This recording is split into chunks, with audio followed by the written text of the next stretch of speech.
Thank you very much. We're back. Model 1.2, units and dimensions. And this is a continuation of chemistry 351, chemical process principles. I still remain Professor Engineer J.C. Igwe. The outline of this lecture will be looking at units and dimensions, English Engineering System of Units, System International Units, that is the SI units, primary and secondary quantities, some of the prefix that is used to associate units, and conversion of units and dimension analysis. Units and dimensions. Measurement can also be termed counting. We either count a physical quantity or we can count a ratio between two examples of the quantity during the process of measurement. So this means that when we count or when we measure, for instance, if I come into the class and count the number of boys and I count up to maybe 50, and I'll now give a report that there are 50, it doesn't make any sense. When I say there are 50, somebody might be surprised. 50 what? Is it 50 boys, 50 girls, 50 seats, 50 windows? So we need to quantify whatever measurement, and that's why we have units. The counting which typifies measurement involves the use of some sort of measuring instrument. Now, dimensions are basic sets of measurement, which includes length, time, mass, temperature, and so on. On the other hand, units are the means of expressing these dimensions, such as meter or centimeters for length, hours for second, or seconds for time. Just like I said, somebody can say 60. Is it 60 seconds? Is it 60 hours? Is it 60 cm cube? Or is it 60 meter cubes? 60 kilometers? Things like that. So once we put a unit to it, that means we have quantified our measurements.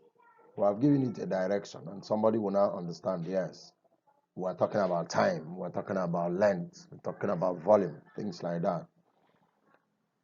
We have basic or primary quantities, which include length, mass, time, temperature, and amount of substance, that's the number of moles.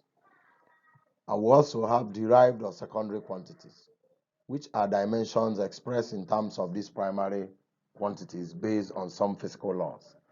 For instance, if we say that force is equal to mass times acceleration, we're now using Newton's law, F is equal to ma.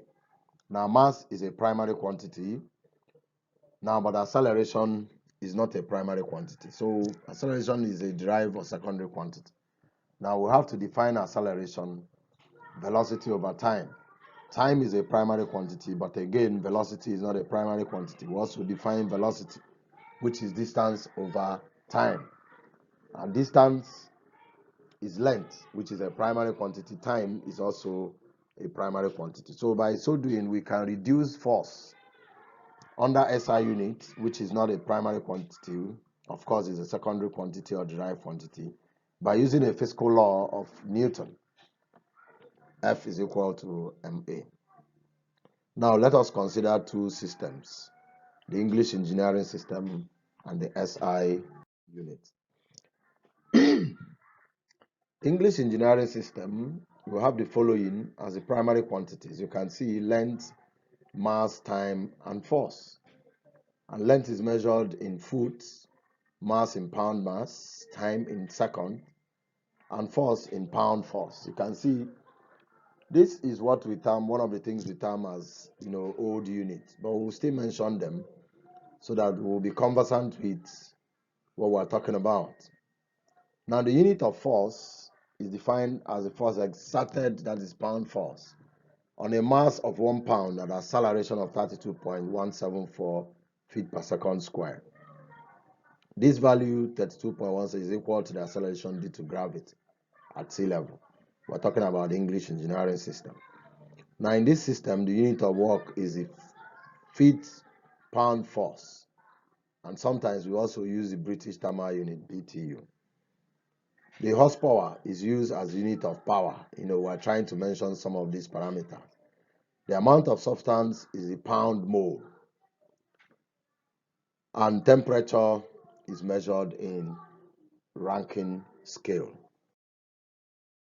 Now, the second one, which is the approved one for us, is the SI system of units. It does not mean that you can't find materials where the English engineering system is, but then the good thing is that we also have conversion factors where we can convert from one unit to the other.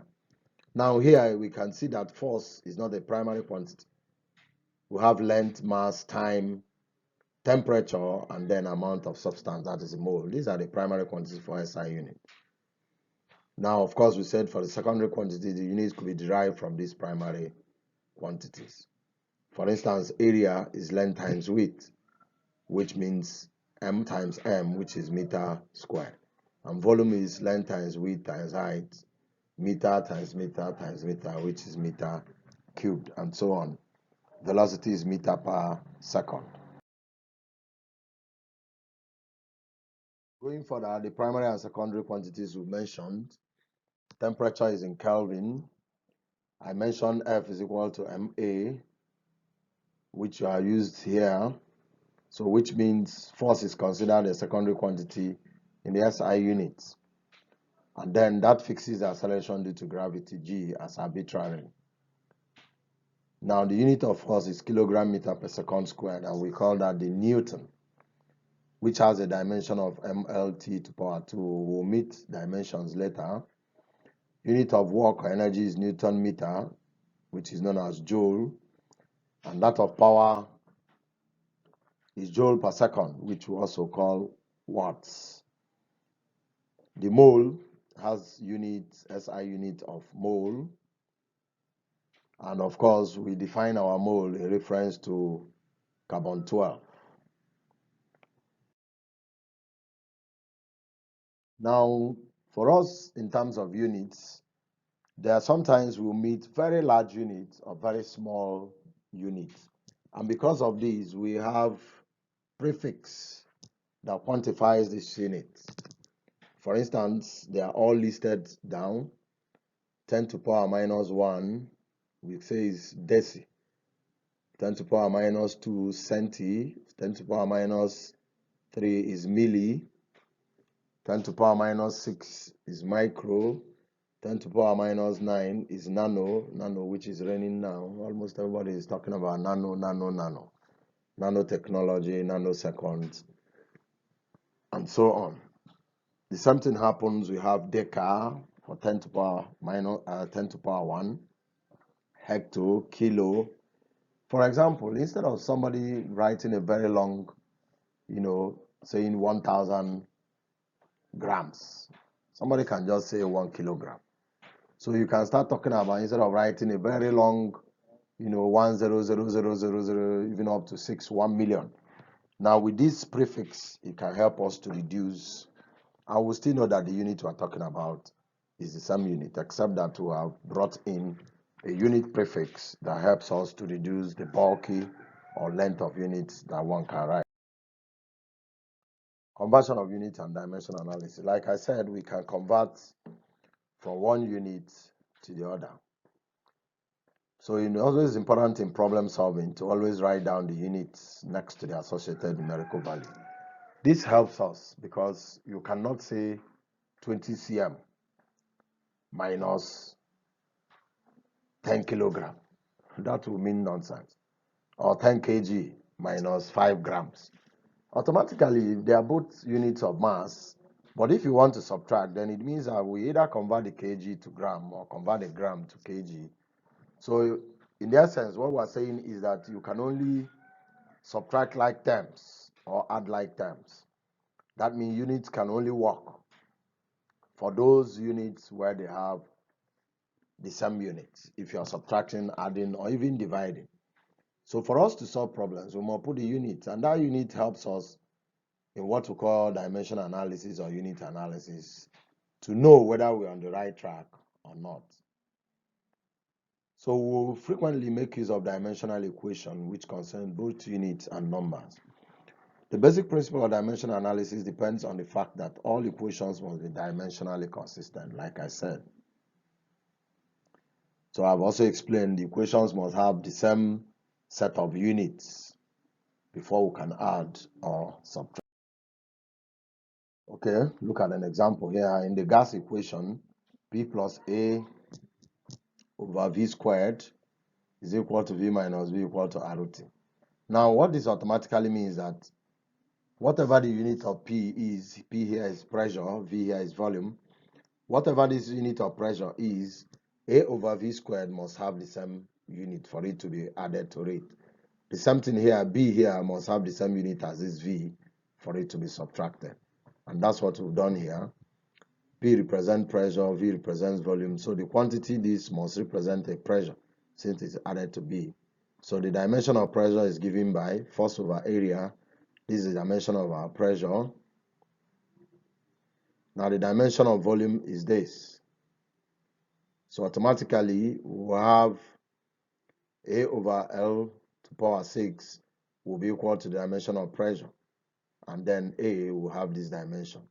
Of course, B is the same as the dimension of V, which is L to the power 3. In conclusion, we've looked at units and dimensions. We've looked at English engineering system and SI units. We've looked at primary and secondary units, and we have also looked at conversion of units and dimension analysis using an illustration. Thank you very much. See you in the next class.